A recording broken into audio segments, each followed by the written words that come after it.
एक शायर क्या खूब कहता है, मैं क्या करूंगा तबले के बादशाही के, मैं क्या करूंगा तबले के बादशाही के, मुझे तो सिर्फ नबी का गुलाम लिख देना, मुझे तो सिर्फ नबी का गुलाम लिख देना।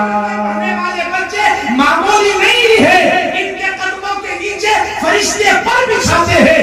ये मदरसा मामूली नहीं है, खुदा की कसम जिस वक्त फरिश्ते यहाँ से होके गुजरते होंगे, इन बच्चों को पढ़ता हुआ देखकर ठहर कर इनकी तिलावत को सुन करके फरिश्ते जब आगे जाते हैं, या उलामा मुफ्तियाने कराम बैठे, पूछ लो अल्लाह का मुझ जैसा आदमी, आप जैसे ये बहुत से बैठे आवाम की बड़े बड़े कारोबारी, बहुत बड़े पैसे वाले, इन तमाम को एक तरफ डाल दो, खुदा की कसम ये कुरान के पढ़ने वाले बच्चे वो है कि इनके पैरों के नीचे फरिश्ते भी पर बिछाते हैं। अच्छा बता कितना बड़ा मकाम है कुरान के हाफिज का, बोलो है कि नहीं? मैंने कहा था गर्दन मत हिलाई, जो अल्लाह ने ज़बान दी बोलने के लिए, और सबसे अच्छा बोल है अल्लाह का नाम। अगर आदमी बोलता है ना इस जीभ को मिला के, तो इंशाअल्लाह उसके नामाए अमाल में इजाफा होता है। सबसे अच्छी किताब कौन सी है? कुरान। सबसे अच्छी किताब जिसका पढ़ना सवाब, देखना सवाब, उठाना सवाब, मोहब्बत की निगाह से देखना सवाब, इसलिए कि अल्लाह का कुरान है। ये कुरान यूं ही नहीं, ये कुरान वो है कि जिससे सिद्दीक़ अबू बकर सिद्दीक़ अकबर बन गया। ये कुरान वो है कि जिसको पढ़ करके हजरत उमर फारूक ने ईमान कबूल कर लिया। ये कुरान वो है कि जिसको अल्लाह ताला ने उस्मान गनी बना दिया, और ये कुरान वो है कि जिसको अल्लाह तबारक व तआला ने हजरत अली जैसा शेर बना दिया। ये कुरान वो है कि नबी करीम सल्लल्लाहु अलैहि वसल्लम दुनिया से पर्दा फरमा गए। हजरत अबू बकर सिद्दीक ने अम्मा आयशा अपनी बेटी हम सब की मां से पूछा, बेटी कोई अमल ऐसा भी है जो अल्लाह के रसूल करते थे मैं नहीं करता?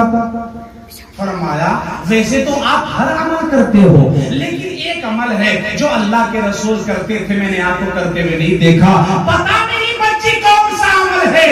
कहा अब्बा जी मेरे अल्लाह के महबूब सल्लल्लाहु अलैहि वसल्लम मीठा हरीरा तैयार कराते थे, उसको कटोरे में मेलते थे और फिर जंगल की तरफ को चले हुए जाते थे। कहाँ जाते थे? का नहीं पता। किसको खिलाते थे? का नहीं पता। किसके लिए ले जाते थे? का नहीं पता। फरमाया बेटी कुछ तो पता होगा। का मैंने मालूम नहीं किया। हजरत सिद्दीक़ अकबर ने सोचा अल्लाह के रसूल की सुन्नत को भी जिंदा किया जाए। हलवा लिया, उसको बनाया, उसे कटोरे में रखा, जिस तरफ अम्मा आयशा ने बताया उस रास्ते की तरफ चल दिए और चलते हुए जा रहे थे। चलते चलते चलते चलते चलते देखा कि पहाड़ियों में रास्ता जाता है, लेकिन इंसान नाम की चीज नजर नहीं आती। अबू बकर सिद्दीक ने सोचा अल्लाह के रसूल कहाँ आते होंगे? अल्लाह के रसूल किसको खिलाते होंगे? अल्लाह के रसूल किसको देते होंगे? यहाँ तो कोई है नहीं। और आगे चले तो देखा पहाड़ी के नीचे एक अंधा बैठा हुआ है जो आंखों से देख नहीं सकता, जो कोढ़ी है, जिस्म से कोढ़ निकलता है, और वो बैठा हुआ खामोश पहाड़ी के कोने में खामोशी के साथ बैठा हुआ है। अबू बकर सिद्दीक समझ गए हो ना हो अल्लाह के रसूल यही आते हैं, अल्लाह के रसूल इसे ही हलवा खिलाते होंगे। हजरत अबू बकर सिद्दीक बैठ गए, कसूरा खोला, हलवा लिया जो बना रखा था, उसके मुंह में यूं दिया, उसके मुंह में जैसे लगना था वो झल्ला उठा। कौन है जो मुझे परेशान करने के लिए आ गया? कौन है जो मुझे बेचैन करने के लिए आ गया? कौन है जो यहाँ पर भी मेरे तक पहुंच गया? अब्दुल्ला दुनिया से चला गया, आज मोहम्मद बिन अब्दुल्ला ने पर्दा फरमा लिया, इस दुनिया में मोहम्मद अब नहीं रहा। अबू बकर सिद्दीक ने कहा तेरी बात सच्ची है, मेरे महबूब नहीं रहे, तेरी बात सच्ची है, अल्लाह के रसूल नहीं रहे, लेकिन यूं बता तुझे किसने बताया? तुझे कैसे पता लगा? फरमाया वो ही आता था, उसके अलावा कोई नहीं आता था। सुभान अल्लाह। वो ही आता था, उसके अलावा कोई नहीं आता था। वो जब आता था बड़ी मोहब्बत से मुझे पूछता था, मेरे पास बैठ जाता था, बड़ी मोहब्बत से मुझसे बात करता, शफकत का हाथ फेरता, फिर मुझे कहता था और बड़े मियां तेरी हालत कैसी है, बता तेरी तबीयत कैसी है। और जिस वक्त उसकी जबान से वो शीनो शक्कर और मीठी आवाज निकलती थी, मेरी तबीयत तो आधी ठीक हो जाती थी। फिर मेरे पास बैठ के बात करता, मुझसे घिन नहीं करता था, मुझसे नफरत नहीं करता था, बड़ी मोहब्बत से कहता था बोल बड़े मियां अब तेरा क्या हाल है। और वो हलवा लेता, उसको नरम करता, नरम करके मेरे मुंह में जब वो अपने मुबारक मुकद्दस हाथ से अंदर रखता, मेरे दिल दिमाग मेरे जिस्म को वो सुकून वो हरारत नसीब हो जाती थी कि जिसका मजा दुनिया की किसी लज्जत में नहीं मिलता। आज तो मोहम्मद बिन अब्दुल्ला दुनिया से चला गया, आज अल्लाह के रसूल दुनिया में नहीं रहे। अबू बकर सिद्दीक ने कहा सुनो मेरी बात को। फरमाया चल तेरी बात सच है, अल्लाह के रसूल तो नहीं रहे। अच्छा ये बात बताओ, पठेड़ के मुसलमानों, आसपास से आए हुए आका के मेहमानों, तिड़कते गांव से आए हुए शब रिसालत के परवानों, खुदा बताओ आप हजरात मुझे कि अगर मैं तुम्हें कुछ खिलाऊं तुम भड़क जाओ तो तुम कहोगे नहीं खाता तो ना खा, लाओ बराबर है ना। अरे एक तो तेरे लिए लेकर आया हूं, ऊपर से हैंड दिखा रहा है, एक तो तुझे खिलाने को लाया हूं तो गुस्सा दिखाता है। लेकिन अबू बकर सिद्दीक की बात सुनो। फरमाया देख ये तो बात सच है कि अल्लाह के रसूल दुनिया से चले गए, पर्दा फरमा लिया, ये तो बात हकीकत है। लेकिन देख अब तो गलती हो गई, अब गलती नहीं है, अब तो गलती हो गई, अब गलती नहीं। कौन कहता है? जो अबू बकर सिद्दीक है। कौन कहता है कि जिसकी बीवी अगर हलवे की फरमाइश करती है वो अबू बकर है कि जब खिलाफत का बोझ सर में आ गया, खुदा की कसम वजीफा मिलना शुरू हो गया बैतुल माल से। कौन कहता है? वो अबू बकर है कि जिसकी बीवी ने यूं कहा मेरे शोहर मेरा हलवा खाने को जी चाह रहा है। अबू बकर ने कहा मेरी बीवी जो मुझे वजीफा मिलता है उसमें हलवा बन नहीं सकता, ज्यादा तनख्वाह में मिल नहीं सकती, लिहाजा सब्र करो। थोड़े थोड़े थोड़े थोड़े पैसे बचा करके कुछ पैसे जमा कर लिए, 10 पैसे इकट्ठा कर लिए, कुछ खजूर मंगाई, कुछ सामान मंगवाया और मंगवा करके हलवा बना लिया। अबू बकर आए, उनके सामने पेश कर दिया। अल्लाह के रसूल का वो दीवाना अबू बकर सिद्दीक ने कहा बीवी ये हलवा कैसे बना, हलवा कहां से आया? फरमाया आप तो रजामंद हुए नहीं थे पैसे देने को, मैंने उन्हीं में से जो वजीफा मिलता है बैतुल माल से उसी में से थोड़े थोड़े पैसे बचा के और मैंने हरीरा तैयार कर लिया, मीठा तैयार कर लिया और ये हलवा बन गया, मेरा मन कर रहा था। अबू बकर सिद्दीक ने हलवा खाया, अल्लाह का शुक्र अदा किया और वजीर खजाना जो बैतुल माल का खजांची था उसे खत लिखा और खत लिख करके यूं कहा आज से अबू बकर सिद्दीक की जो तनख्वाह बैतुल माल से मिलती है उसमें से 10 पैसे कम कर दिए जाए। इसलिए आज अबू बकर की बीवी ने ये 10 पैसे बचा के ये साबित कर दिया कि अबू बकर के घर का खर्च 10 पैसे कम में भी चल सकता है। ये थे अबू बकर सिद्दीक। कहना जो भाई देख सुन, अल्लाह के रसूल तो चले गए, आका ने तो पर्दा फरमा लिया, लेकिन हाँ आइंदा ऐसे ही खिलाऊंगा जिस तरह अल्लाह के रसूल खिलाते थे, आइंदा इसी तरह पूछूंगा जिस तरह अल्लाह के रसूल पूछते थे, आइंदा वही अमल रहेगा जो अल्लाह के रसूल करा करता था।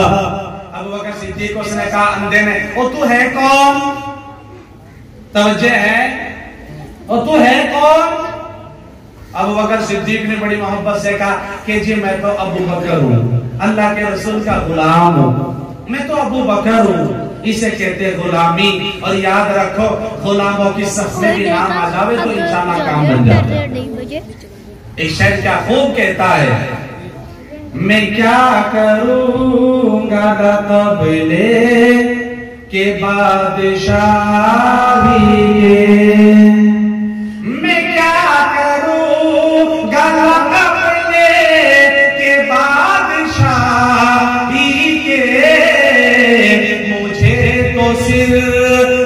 नबी का गुलाम लिख देना, मुझे तो सिर्फ नबी का गुलाम लिख देना। बसद खुलूस बसद है तेरा लिख देना, बसद खुलूस बसद है तेरा लिख देना। मेरे कफने पे मोहम्मद का नाम लिख देना, मेरे कफने पे मोहम्मद का नाम लिख देना। जहाँ जहाँ मेरे आका का नाम लिखा हो, जहाँ जहाँ मेरे आका का नाम लिखा हो, वहीं वहीं पे दुरूदो सलाम लिख सल्लल्लाहु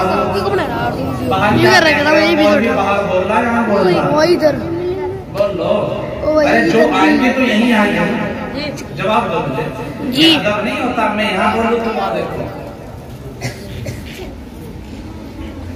दरवाजे में खड़े हो रहे तुम्हें बैठने के लिए, या तो यहाँ से निकलो या अंदर आ बैठो।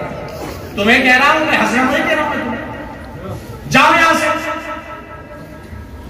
किसी के दरवाजे पे खड़ा रहना अच्छी बात है, ये जलसा हो रहा है, भुगार का मेला भर रहा है। अजीब बात है, मजलिस यहां हो और इधर उधर घूमते रहो, ये उसूल नहीं होता। हाँ ठीक, बस ठीक है, पूरी बात मैं समझ गया, बाकी मुझे हजरत ने बता दिया। हजरत पीर जी हाफिज हुसैन साहब दामद बरकातुहु आलिया कहीं ज्यादा मसरूफियात में फंसे हुए हैं, शायद उन्हें आने में बहुत ताखिर होगी। हजरत मौलाना जाहिद साहब नहीं चाहते कि आप हजरात इस तरह बैठे रहे, भूख भी लग रही होगी बहरहाल, तो मौलाना को आपकी फिक्र ज्यादा हो रही है, इसलिए हजरत कह रहे हैं कि चलो फिर हजरत का दीदार इंशाल्लाह फिर कभी हो जाएगा, और अब तो इंशाल्लाह बच्चों की दस्तारी होगी। लेकिन खुदारा बताओ मुसलमानों, ये अबू बकर सिद्दीक को कहा, फरमाया तू है कौन, कौन है तू? फरमाया मैं अबू बकर हूं। तुझे यहां किसने भेजा? का किसी ने भी नहीं। आया क्यों? कहा इसलिए कि मुझे पता लगा था अल्लाह के रसूल यहाँ आते थे। फरमाया तू नबी का तरीका ढूंढता ढूंढता यहाँ आ गया, और उस देने का मैंने आज तक कलमा नहीं पढ़ा था, ईमान कबूल नहीं किया था, मोहम्मद रसूलुल्लाह तस्लीम नहीं किया था, अल्लाह को नहीं माना था, कुरान को नहीं कबूल किया था, लेकिन आज करता हूँ, मुझे कलमा पढ़ा दे, इसलिए कि जिससे बने हुए इंसान अबू बकर हो, और वो अल्लाह के नबी का तरीका ढूंढते ढूंढते जंगलात में भी आ सकते हैं। तो यकीनन मोहम्मद बिन अब्दुल्लाह तो था, लेकिन मोहम्मद रसूलुल्लाह भी था। फरमाया मुझे कलमा पढ़ा, ला इलाहा बोलो, उन पीछे से बोलो ला इलाहा, वही कलमा पढ़ा मुसलमान हो। ये कुरान है जो तुम्हें आपको बड़ों का अदब करना सिखाएगा, ये कुरान है जो तुम्हारे मरने के बाद तुम्हारे लिए सारे सवाब करेगा।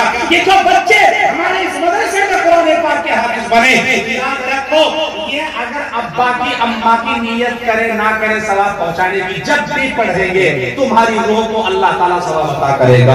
ये कुरान है कि तेरा बच्चा इस मदरसे में बैठ के अल्लाह का नाम लेता है, लेकिन तुम अपने कारोबार पर हो, दुकानों पर हो, अल्लाह तुम्हारे नाम आमाल में नेकियां लिखता जाता है। अच्छा बताओ, जिस तरह ये बच्चे हाफिज बने, इंशाल्लाह आप भी अपने बच्चों को हाफिज बनाएंगे ना? इंशाल्लाह। एक साथ बोला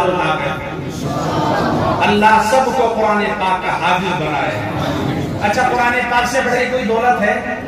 मुझे मौलाना ने मना किया अभी कि तश्कील वश्कील पैसों के लिए मत कहियो लोगों को, और बस हमें तो एक मजलिस का प्रोग्राम करना था, हमें कोई जलसा वलसा इतना बड़ा मामला नहीं कि हम तश्कील करें। लेकिन फिर भी मैं इस मदरसे की मोहब्बत में मेरे हाथ ओढ़ू देते हैं जब तक मेरे हाथ में पैसे नहीं आते, खुदती बात है अल्लाह की तरफ से।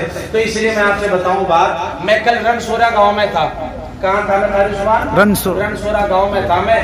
और उस वक्त जो है वह 12 लाख रुपए गालिबन हुए। सुभान तो अल्लाह। 12 लाख ना सही कुछ तो हो, मैं 12 लाख तो नहीं कहता तुमसे, कुछ तो हो अल्लाह की। अच्छा, कुरान पाक की मोहब्बत में अपनी खुशी से नबी करीम सल्लल्लाहु अलैहि वसल्लम के इशारे सवाब के लिए कोई जोर नहीं, जबरदस्ती नहीं, कम से कम ज्यादा से ज्यादा बढ़ा के जो आदमी पेश करना चाहता है उसकी जेब में हो ना हो, खड़ा हो जाए, कल को लाके मौलाना को दे दियो, है ना।